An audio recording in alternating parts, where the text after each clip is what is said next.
So the model itself was, well, it was big. It's like the biggest, smallest model I've ever done. So it's like about 42 foot long, 3 foot wide, and it's basically the Mall. So you've got Buckingham Palace at one end, and then you've got Admiralty Arch at the other end. The episode starts with the model, so it's the first thing people see. It's got to give context to the final episode of The Crown. So it starts with the Queen walking through, and then she sort of sees the model in its full beauty, and she then goes up to it and has quite an emotional moment. She leans in closer to see her coffin on the gun carriage, and it's a really lovely moment where you can see her engaging with, her own death. So I first knew about the model, I think we were about 8 weeks out from some shooting. We realised that actually that what we need to do, we need to know who was actually in this procession. Thankfully, someone had actually recorded all of the real funeral on their phone. We got each regiment and then sourced them. So they're called Britons, they're lead figurines, about 2 inches high, and then what we did was bought runs of them on eBay. Then there was a lot of regiments we weren't able to source, so then those were 3D printed. We enlisted a company called Lifecast who scanned us in. We got into the costumes, and then you stand on this plinth that rotated round and that scanned you into the computer. We then gave these to BGI, and then they were able to then create runs of these and then enlisted the model making department at the National Film and Television School to paint up the soldiers for the funeral model. The models came to us as 3D prints from BGI Supplies, and they came in batches, so we didn't necessarily have all the same soldiers at the same time. So we had to be really organised. We ended up painting over 800 soldiers in just over 2 weeks.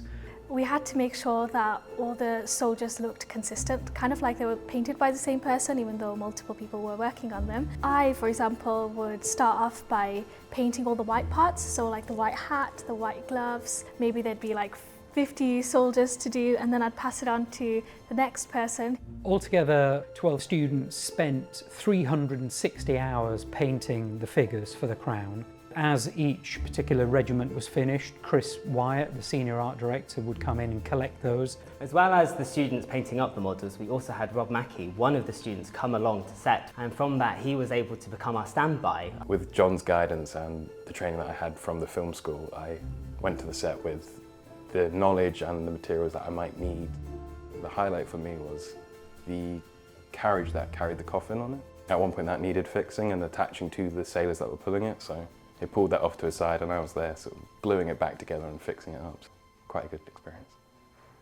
So one of the great things about the collaboration of the NFTS students with the Crown and Left Bank Pictures is the auction by Bonhams.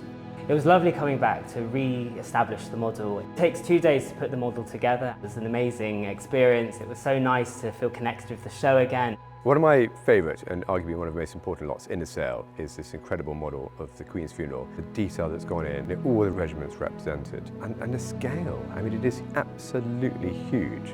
We decided that no, this had to be sold as one model. The story really comes alive when it's sold as an entirety, and I think if we were to split it up, the story would get lost.